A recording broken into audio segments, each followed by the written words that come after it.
उनके रीजन में शिक्षा मंत्रालय में बिहार में खास करके बहुत अच्छा उपलब्धि हासिल की है, नो डाउट, सो काट नहीं कह सकते हैं। तो आपका कहने का मतलब उसी उपलब्धि को देखते हुए इनको एजुकेशन मिनिस्टर से शुगर कैन मिनिस्टर बनाया गया है, ताकि खेती किसानी में भी वो क्रांति ला सके। बिल्कुल, चूँकि चंद्रशेखर जी का बैकग्राउंड ही किसानी रहा है। चंद्रशेखर जी जब शिक्षा मंत्री रहे तो उनकी कार्यकुशलता, उनकी कर्मठता और तमाम चीज़ों को गंभीरता से उन्होंने लिया। और सबसे बड़ी उपलब्धि जो है कि इतने कम समय में इतने लाखों रोजगार को दे देना, ये अपने आप में रिकॉर्ड है। गिनीज बुक ऑफ वर्ल्ड के रिकॉर्ड में भी अगर कह सकते हैं तो ये जा सकता है। शुगर केन मिनिस्टर बनाने के पीछे यही वजह थी। और चूंकि बैकग्राउंड किसानी का है चंद्रशेखर जी को, नीतीश कुमार जी ने खास तौर पे चंद्रशेखर जी को गन्ना मंत्रालय देके शुगर केन मिनिस्टर बना के एक प्रकार से बहुत बड़ी जिम्मेदारी दी है। लेकिन आप देखिएगा एक नया ट्रेंड चल पड़ा है कि नीतीश कुमार जी को लेके हमेशा अफवाहें उड़ाई जाती हैं। जैसे बिहार में आप देखिएगा कि सुशील मोदी जी हैं, जो काम यूएनए का था, जो काम पीटीआई का था, जो काम यूनिवार्ता का था, वो काम सुशील मोदी जी कर रहे हैं। सुशील मोदी जी के सूत्रों के हवाले से एक ख़ास चैनल जो है हमेशा इस तरह की खबरें चलाने लगा है।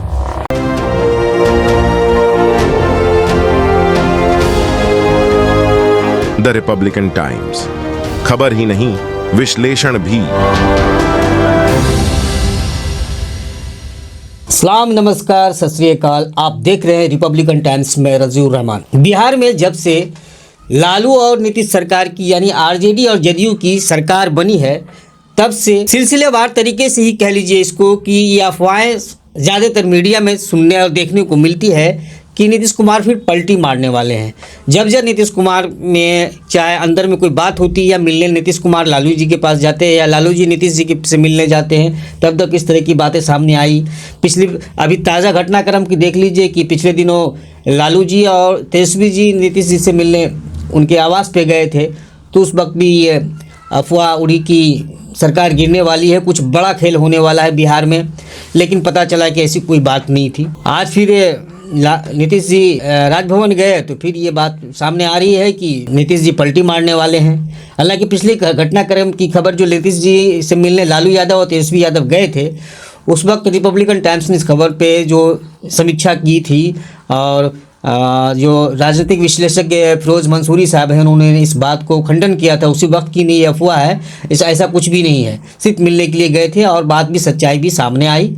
आज फिर राजभवन नीतीश कुमार जी गए हैं और फिर ये बातें खबरों में चल रही है कि सरकार गिरने वाली है, तरह तरह की अफवाहें उड़ने वाली है। आखिर इस तरह की बातें क्यों निकल के सामने आती है? क्या इसके पीछे सच्चाई है? क्या सच में नीतीश जी पलटी मारने वाले हैं या मीडिया इस तरह की अफवाह बना रही है, या क्या इसमें कि अंदर की बात है? हम आज फिर इन सभी बातों पर बात करने के लिए हमारे साथ मौजूद हैं राजनीतिक विश्लेषज्ञ जनाब फिरोज मंसूरी साहब। आज हम इनसे बात करेंगे और जानेंगे कि आखिर ये बार बार ये इस तरह की बातें क्यों आती है सामने में। कहीं ना कहीं कुछ सच्चाई है या सिर्फ कंप्लीटली अफवाह है? क्या कहेंगे? देखिए, सबसे पहले तो रिपब्लिकन टाइम्स को मैं शुक्रिया अदा करता हूँ कि निश्चित तौर पे पिछले दिनों आपने एक बेहतरीन बहस की, बेहतरीन समीक्षा हुई थी। और सरकार जिस तरह से चल रही है, जदयू राजद महागठबंधन की सरकार, कांग्रेस कम्युनिस्ट की सरकार बहुत ही मजबूती से बिहार में चल रही है। कहीं से कोई चूके परंतु नहीं है। लेकिन आप देखिएगा एक नया ट्रेंड चल पड़ा है कि नीतीश कुमार जी को लेके हमेशा अफवाहें उड़ाई जाती हैं। और ये अफवाह का जो सूत्र है वो उसके केंद्र में आप जानिए कि मीडिया की होते थे ना कि भाई ये सूत्रों के हवाले से खबर है। देश में बहुत सारे सूत्र हैं, बहुत सारे चैनल हैं, बहुत सारे संवाद के माध्यम हैं। लेकिन भारत की राजनीति में 2014 के बाद एक प्रकार से किसी पार्टी का लीडर भी सूत्र हो गया है।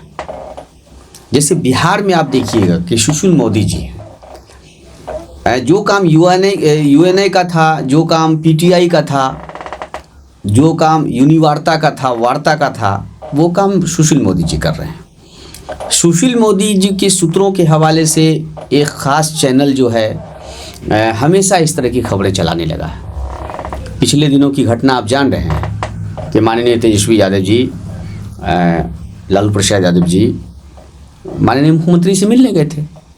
एक सामान्य सी घटना है, सरकार है, सरकार ज्वाइंट चला रहे हैं भाई, दोनों पार्टी का गठबंधन है।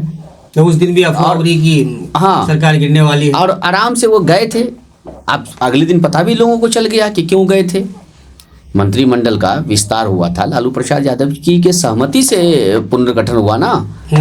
उस दिन जो मंत्रिमंडल का विस्तार हुआ वो लालू प्रसाद यादव जी के सहमति से हुई, उनसे बात हुई।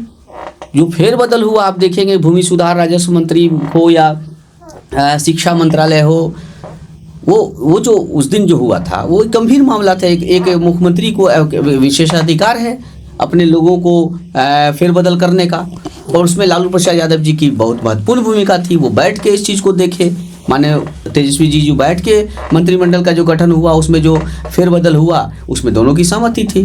तो मतलब सरकार कैसे बिहार में चलेगी, इसके लिए गठबंधन के नेता एक जगह बैठते हैं। लेकिन जब भी गठबंधन के नेता एक जगह बैठते हैं तो इस तरह की अफवाहें उड़ाई जाती है, और ये एक सोची समझी साजिश है। मतलब ये बस सोचिएगा कि कोई ऐसे सूत्रों के हवाले से मामला बनता है। मैंने कहा तो आपने का सीधा आरोप है कि ये सूत्र जो है सुशील कुमार मोदी है, बिल्कुल नेता, बिल्कुल, और उनके इशारे पे कुछ मीडिया चैनल वाले इस तरह की अफवाह उड़ा रहे हैं। ये मैं इसलिए कह रहा हूँ, और ये मेरा मानना नहीं है, बल्कि सुशील कुमार मोदी जी अखबार में जो दावे करते हैं, अखबार में उन्होंने दावा किया था कि देख लीजिएगा बहुत जल्दी जो है जनता दल यूनाइटेड के अध्यक्ष बदल जाएंगे।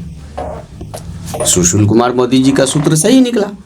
सुशील जी पहले बता दिए कि राष्ट्रीय जनता दल यूनाइटेड के अध्यक्ष बदल जाएंगे, ललन सिंह नहीं रहेंगे। सुशील जी ने कहा था, अखबार ने छापा, तमाम देश ने देखा कि सुशील जी जो कह रहे हैं वो वही हुआ, जनता दल यूनाइटेड के अध्यक्ष बदल गए। सुशील जी हमेशा एक कदम जो होने वाला है ना उसको वो देख लेते हैं। देख लिया कि अध्यक्ष बदल रहे हैं तो उन्होंने बदल दिया। तो सुशील जी देख रहे हैं कि सरकार गिर जाएगी। अब सुशील, अब ये तो उनसे पूछना, लोगों मीडिया को समझना पड़ेगा ना कि सुशील जी को प्रमाणित रूप से मान लेना चाहिए हम लोगों को। सुशील कुमार मोदी जी के बारे में हम तमाम आप लोग मीडिया को कहेंगे कि आप लोग यूएनआई, पीटीआई, बीबीसी या तमाम चैनल जो हैं, जो हवाले से आप जिसकी खबर चलाते हैं, आप उसको छोड़ दीजिए। अब आप पीटीआई के जगह लिखिए सुशील मोदी सूत्र, अब आप लिखिए यूएनआई के जगह सुशील मोदी सूत्र, ताकि चूंकि इतनी क्रेडिबिलिटी है कि जो बात सुशील मोदी जी बोल देंगे, पिछले दिन यही नहीं चला ना, अखबार में उन्होंने दावे भी किए। उन्होंने तमाम जितने भी देश के चर्चित अखबार थे, प्रमुख अखबार थे, उनमें उन्होंने रिलीज डाल के दावे किए कि मैंने जो कहा कि जनता दल यूनाइटेड के राष्ट्रीय अध्यक्ष बदल जाएंगे, ललन सिंह नहीं रहेंगे, तो हो गया। तो भाई इतना बढ़िया सूत्र इस देश के मीडिया को मिला हुआ है, और यही वजह है कि बिहार में जितना भी आप देख रहे हैं कि अब सरकार गिरने वाली है। अब अच्छा, देश लेवल पे न्यूज की पाठशाला चलता है, राष्ट्रीय स्तर पर अब हमारे कुछ एंकर इस तरह से हो गए हैं, कोई न्यूज की पाठशाला चला रहा है, कोई जो है खबरों का जो है ऑपरेशन कर रहे हैं, कोई जो है उसका विश्लेषण कर रहे हैं। तो ये जो शब्दों का जो संग्रह है हमारे मीडिया में, और ख़ास करके मेन स्ट्रीम मीडिया, मैं आपको सोशल मीडिया नहीं कहता हूँ, चूँकि आज के डेट में ईमानदारी से, बेहतरीन तरीके से एक मीडिया एथिक्स को लेके, एक जिम्मेदारी को लेके अगर कोई काम कर रहा है तो वो आपका सोशल मीडिया है, जिसमें यूट्यूबर भी आते हैं, जिसमें तमाम वेब मीडिया आते हैं, तमाम लोग आते हैं जो मजबूती से, ईमानदारी से मीडिया के एथिक्स को पकड़ के कि मुझे झूठ नहीं फैलाना है, मुझे अफवाह नहीं फैलाना है, मुझे ऐसी खबर की पुष्टि नहीं करनी है जो खबर है ही नहीं। अब आज की घटना ले लीजिए। आज नेताजी का जन्मदिन है, सुभाष चंद्र बोस जी का। सुबह सुबह महामहिम राज्यपाल के साथ माननीय मुख्यमंत्री उप मुख्यमंत्री तेजस्वी यादव जी सुबह में जाते हैं, नेताजी को माल्यार्पण करते हैं और वहाँ से जन्मदिन मना के ये लोग वहाँ से जाते हैं। इसी बीच में माननीय मुख्यमंत्री को, चूँकि बिहार में पिछले कई महीने से विश्वविद्यालय में कुलपति का जो प्रभार चल रहा है, कुलपति का सीट खाली है, कई कुलपति को प्रभार से जो है बिहार के विश्वविद्यालय चल रहे हैं।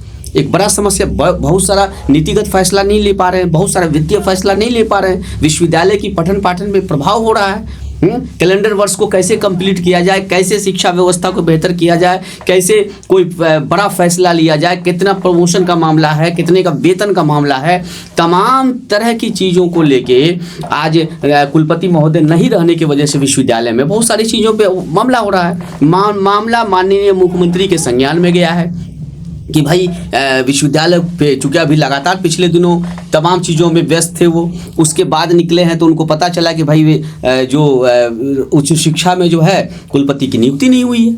कुलपति की नियुक्ति को लेके आप जानते हैं कि राजभवन का बहुत बड़ा दखल होता है और दोनों की सहमति से ही कुलपति की नियुक्ति होती है। तो एक स्टेट के मुखिया, एक स्टेट के जो डेमोक्रेटिक मुखिया है वो महामहिम राज्यपाल हैं, उनसे जाके बातचीत करने के लिए गए कि सर कुलपति की नियुक्ति का जो है नोटिफिकेशन कर दिया जाए।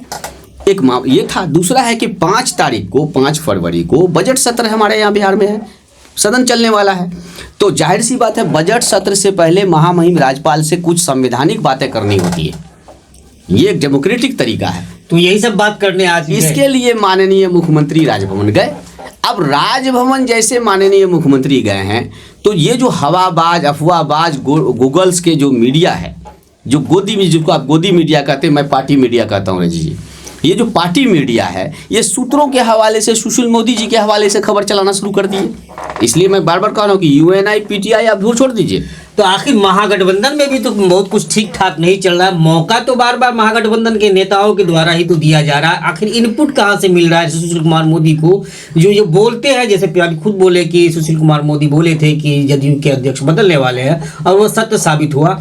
आखिर इतनी सटीक जानकारी, अंदरूनी बात, मन की बात, पार्टी के अंदर की बात, कोर कमेटी की बात की जानकारी सुशील मोदी तक कैसे पहुंच जाती है जो इतना दावा कर देते हैं? देखिए, लंबे समय तक माननीय नीतीश कुमार जी के साथ रहे हैं भारतीय जनता पार्टी, तो जाहिर सी बात है जब आप साथ में काम करते हैं तो आप बहुत सारे ऐसी चीज़ें हैं जहाँ पे जो फ्रेम बनता है किसी भी जगह का, बहुत सारे लोग हैं, तो अभी भी ये कहना मुश्किल है कि ये खबर कहाँ से आ जाती है या उनकी इतनी सटीक जानकारी कहाँ से आती है। ये तो माननीय मुख्यमंत्री और तमाम अपने लोग, ये लोग दल वाले लोग अपनी सोचेंगे कि कैसे चली जाती है या क्या मामला होता है। एक राजनीतिक विश्लेषक के तौर पे जब आप हमसे पूछते हैं तो मैं ये जरूर कहूँगा कि आप मौका क्यों दे रहे हैं? हम मौका तो महागठबंधन को दे रहे हैं। आप मौका मत दीजिए। जब अभी तक तो आपका सीट शेयरिंग का मामला अटका हुआ है। हाँ बिल्कुल, और उसमें अंदरूनी भी कुछ तनातनी चल रही है। यही से जो विपक्ष आपका जो है जो फायदा उठा रहा है वो यहीं से है। अभी आप देखिएगा रजी जी, एक आज खबर छपी है कि 30 तारीख को कांग्रेस के शीर्ष लीडर राहुल गांधी जी पूर्णिया आ रहे हैं न्याय यात्रा को लेके। 30 को रैली है। खबर ये भी है उसमें कि लालू प्रसाद जी और नीतीश कुमार जी उसमें शामिल हो रहे हैं, लेकिन वहाँ तो जदयू खंडन कर रहा है। लेकिन आप वही देख लीजिए कि तुरंत जब ये बात खबर चली आई सूत्रों के हवाले से, लेकिन जदयू खंडन कर रहा है। उनके खालिद अनवर हैं, एमएलसी हैं, उन्होंने प्रेस रिलीज जारी कर कहा कि ऐसी बात नहीं है, कांग्रेस ने हमसे संपर्क ही नहीं किया है। तो ये जो वैक्यूम है, ये जो गैप है, ये जो मिसकम्युनिकेशन है, ये महागठबंधन के लीडर को दूर करना होगा। इतने बड़े नेता पूर्णिया आ रहे हैं और तमाम तरह की बात है, और आपकी खबर भी छप जाती है कि नीतीश कुमार जी, लालू जी उस रैली में शामिल होने जा रहे हैं। वाम के जो है शीर्ष लीडर उसमें डी राजा का नाम आ रहा है कि वो भी शामिल होने जा रहे हैं। तो आखिर ये गैप जो है, ये जो मिसकम्युनिकेशन है, ये तो महागठबंधन को देखना होगा। तो महागठबंधन के शीर्ष नेता, मैं पिछले दिनों भी कहा था कि सीट शेयरिंग को लेके गंभीर नहीं है। सीट शेयरिंग को लेके अभी इनको कंप्लीट गंभीरता के साथ, तो कहीं ना कहीं तो इशारा तो ये लोग खुद कर रहे हैं कि हम लोगों में कुछ ठीक नहीं है, तो लोग तो बात उठाएंगे ही, मीडिया तो बात उठाएगी। नहीं, भाई सरकार गिरने वाली है। नहीं, सीट शेयरिंग का सरकार से कोई लेना देना नहीं है। पहली बात तो कहीं कोई सरकार गिरने वाली नहीं है। इतने दावे से आप कैसे कर ये मैं इसलिए कह रहा हूं कि अगर सरकार गिरने वाली होती, सरकार गिरने वाली होती तो माननीय लालू प्रसाद की सहमति से माननीय मुख्यमंत्री नीतीश कुमार जी मंत्रिमंडल का पुनर्गठन नहीं करते, सरकार गिरा देते। सीधा सीधा है कि हम नहीं मानेंगे, जहाँ तक हमको शिक्षा विभाग से जहाँ तक मेरी जानकारी सुनने को, मैं कुछ लोगों को मंत्रिमंडल से बाहर कर दिए थे, जिस वजह से लालू जी तेजस्वी गए थे उनके पास। नहीं नहीं, ये तो शासन को चलाने का अपना तरीका है। कहाँ पर कौन लोग फिट बैठेंगे, कहाँ पर, चूंकि कई तरह के शासन चलाने में कई सारे तरह की बातें होती है, कई विसंगति है, कई सारी सुविधाएं हैं, तब तमाम तरह की बातें होती है। वहाँ फिट नहीं बैठ रहे थे, फिट नहीं। बात कर लीजिए आप शिक्षा मंत्री पे के पाठक का मामला चल रहा था। हाँ बिल्कुल, ये विवाद था, ये राज्य के ये बात भी चर्चा हो रही है कि के पाठक के कारण ही शिक्षा मंत्री से इनको हटा दिया गया। नहीं, माननीय चंद्रशेखर जी को हटाया नहीं गया है। ये जो बात आ रही है, भाई मुख्यमंत्री को विशेषाधिकार है। देश के संविधान ने एक राज्य के मुख्यमंत्री को ये पावर दिया है कि वो जब चाहे मंत्रिमंडल का पुनर्गठन कर सकता है। चंद्रशेखर जी से शिक्षा विभाग ने अभी बहुत सारा काम लिया। शिक्षा मंत्री जब चंद्रशेखर जी थे तो उन्होंने 2,22,000 के आसपास नियुक्ति की। ये तो क्रेडिट के पाठक को नहीं, यही गलतफहमी है। एक विधायिका का आदमी नीति निर्माता होता है और कार्यपालिका का आदमी उसको इम्प्लीमेंट करता है।